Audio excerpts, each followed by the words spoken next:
जी हाँ दोस्तों, मैं हूं धर्मेंद्र भारद्वाज और आप देख रहे हैं एथेंटिक न्यूज। मैं मऊ जनपद के घोसी लोकसभा सीट पे चर्चा करने जा रहा हूं और मेरे साथ हैं स्वदेश स्वाभिमान पार्टी के राष्ट्रीय महासचिव साथ में हमारे हैं और उनसे एक हम घोसी के सीट पे चर्चा करेंगे। तो सबसे पहले हमारे दर्शकों को आप एक परिचय बताएं। सबसे पहले आपके दर्शक को मैं बताता हूं, मैं मनोज राजभर, और आपके सभी दर्शकों को मैं बहुत बहुत बधाई देता हूं कि आप लोग ने मऊ से चल कर आए घोसी में और हमको आप रास्ते में मिल गए। आगे सवाल आप करिए। तो ओम प्रकाश राजभर कैबिनेट में मंत्री बन गए हैं और घोसी में अभी पिछला चुनाव जो उपचुनाव हुआ था उसमें काफी शिकस्त उनको मिली थी। अब क्या लग रहा है आपको, क्या होगा? उससे भी बड़ी शिकस्त इस में मिलेगी। घोसी बचाओ बाहरी भगाओ का नारा घोसी ने जनता ने जो दिया है, बहुत करारी हार इस बार इनको होने जा रही है और मऊ ने ही ओम प्रकाश राजभर को पैदा किया और मऊ ही इनको समाप्त कर देगी। इनका यह अंतिम राजनीति है। और जो बता रहे हैं कि मंत्री बने हैं कैबिनेट, कोई नई बात थोड़ी नहीं। इसके पहले भी 18 महीना थे। 18 महीने का हिसाब देते समाज के लिए उन्होंने क्या किया। ये कुछ करने वाले तो है नहीं, सिर्फ बाप बेटों की पार्टी रह गई है। बाप मंत्री, बेटा लोकसभा का चुनाव लड़ेगा, एक बेटा MLC बनेगा, बात खत्म। बाकी इनके जो कार्यकर्ता है उसमें टटपटी बिछाने काम करेंगे। मनोज जी, एक सवाल ये मेरे मन में बन रहा है कि यहाँ घोसी में शिकस्त पाने के बाद भी और इन्हें मंत्रिमंडल में ले आया गया है, आखिर किस तरह से देखते हैं लोग? राजभर वोट का ध्रुवीकरण किस प्रकार से पार्टियां देख रही हैं? अच्छा, ये बताइए कि एक साल पहले से टीवी चैनलों पर चल रहा है कि भाजपा 400 से पार, तो क्या जरूरत है इन लोग को लेने के लिए? नीतीश जी को, चाहे LDO को, चाहे किसी को भी लेने के लिए सबको क्यों तोड़ मोड़ किया जा रहा है? एक सप्ताह का ट्रायल करा कर लोगों को जेल में डाला जा रहा है। जब तुम 400 पार एक साल पहले आप जा रहे थे तो आखिर में क्या आपको आवश्यकता आना पड़ी? ओम प्रकाश राजभर की छड़ी बगैर किसी सहारे की खड़ी नहीं हो सकती है। नहीं तो अभी क्या लग रहा है आपको कि अभी तो काफी शिकस्त मिली थी, बावजूद उनको मंत्रिमंडल में ले आया गया? ऐसा देखिए, जो उनको मंत्रिमंडल में लाने का काम किया गया है वो तो भारतीय जनता पार्टी का निजी मामला है। क्या उनका मजबूरी रही हो? जितना पानी पी पी कर इन्होंने बाबा जी को गाली दिया, चल सन्यासी मंदिर में, उसके आगे की लाइन आप जानते ही हैं। क्या किया इन्होंने? नहीं किया। कहा भाजपा को मां बन के इन्होंने गाली भी दिया। अब पता ना क्या भारतीय जनता पार्टी की मजबूरी है। और जो भाजपा को करना ही था कुछ भी, तो राजभर समाज को सीधे हित में कुछ की होती।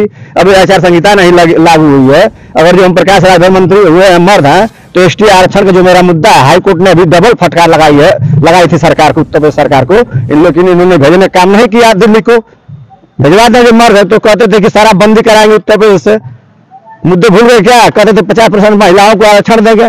MLC की जो बात है, किसी महिला को अपने, इनके पार्टी में तमाम महिलाएं, किसी महिला को MLC बना गए महिला को दिखा दें तो मैं इनको समझ जाऊंगा मर्द। और मर्द है तो किसी अन्य सीट पर जाके बनारस में जाके लड़के दिखा दें। ये लोग लड़ते हैं सिर्फ बाहू से पे, चाहे अनिल राजभर हो चाहे ओम प्रकाश राजभर हो।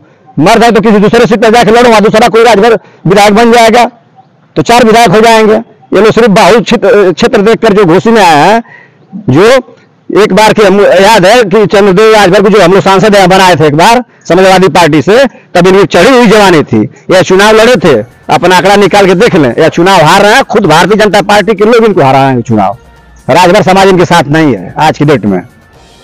आज के डेट में अभी ओम प्रकाश राजभर भी भाजपा से गठबंधन कर लिए हैं और अनिल राजभर भी भाजपा में है। और ये जब दोनों एक दूसरे के अगेंस्ट होते हैं तो एक दूसरे पे काफी टिप्पणी और कटाक्ष करते हैं। ऐसे में दोनों एक साथ हैं, कैसे राजभरों को लुभाएंगे? किस तरह से ये दोनों रहेगी? ये दोनों एक सिक्के के पहलू हैं, ठीक है ना। एक बनारसी चाहिए, एक मुगलसराय चाहिए। ये दोनों चाय मिलकर अब जो है कि मऊ की जनता मानने वाली नहीं है। अब इन लोगों से पेट यहाँ की जनता का भर चुका है। तमाम लुभावना देकर समाज को सिर्फ बेचने का लोग काम कर रहे हैं, लूटने खसोने का काम कर रहे हैं। बस अपना काम बनता, भाड़ में जाए जनता। इन लोगों का काम बस बन गया घर परिवार का, भाड़ में जाए राजभर समाज।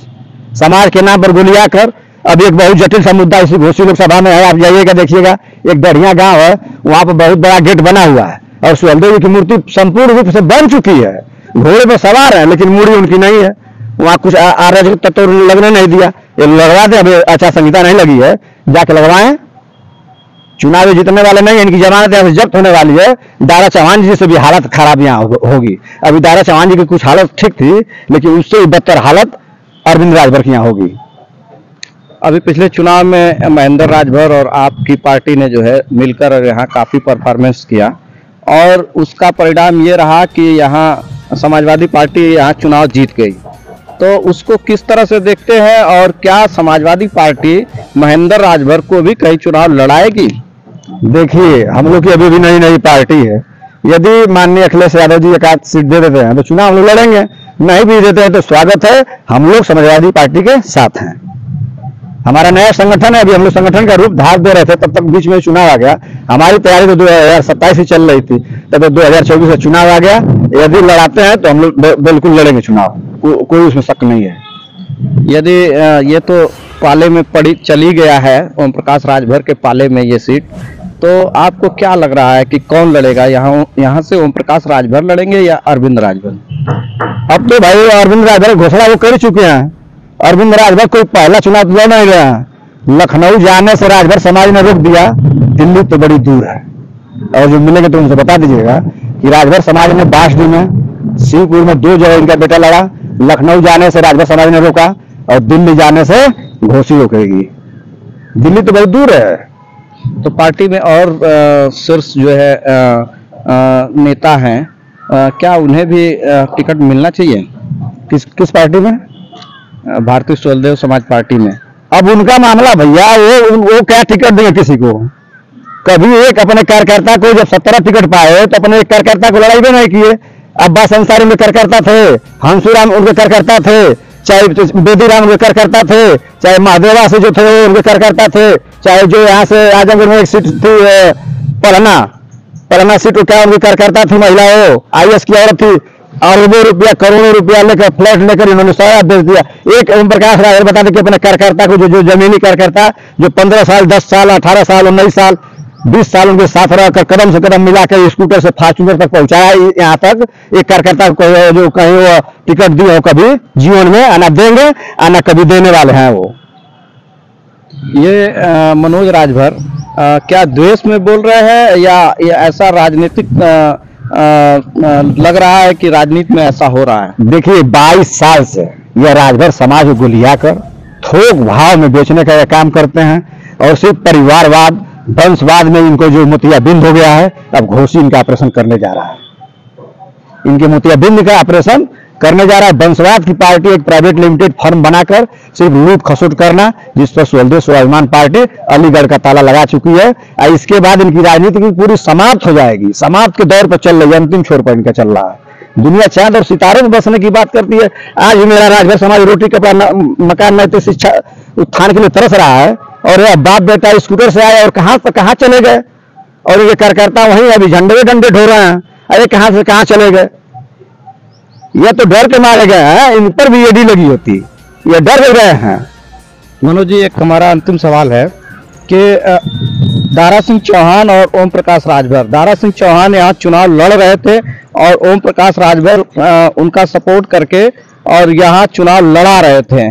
दोनों यहाँ शिकस्त पाए, बावजूद उनको मंत्रिमंडल में ले आया गया। किस तरह से देखते हैं राजभर और चौहान वोटों को? देखिए, इस बार जो यह सरकार है, लोकतंत्र की हत्यारी सरकार, संविधान को बचाने के लिए राजभर और चौहान एक मतजुट होकर समाजवादी पार्टी के साथ है। संविधान को ये लोग घोर कर पी रहे हैं। सारा चीज जो बेच रहे हैं, क्या उसमें आरक्षण मिलेगा? सारा आरक्षण हम लोग का खत्म किया जा रहा है सब। इसलिए पूरे इस बार संविधान को बचाने के लिए पूरे समाज में एकता और अखंडता के साथ समाजवादी पार्टी को हम लोग यहाँ से विजयी घोषित करके भेजेंगे दिल्ली। तो ये थे मनोज राजभर और स्वदेश स्वाभिमान पार्टी के राष्ट्रीय महासचिव हैं, और इन्होंने बताया कि यहाँ ओम प्रकाश राजभर को यहाँ से हराएंगे और हम यहाँ से समाजवादी पार्टी के प्रत्याशी को जिताकर और पार्लियामेंट में भेजेंगे। धन्यवाद।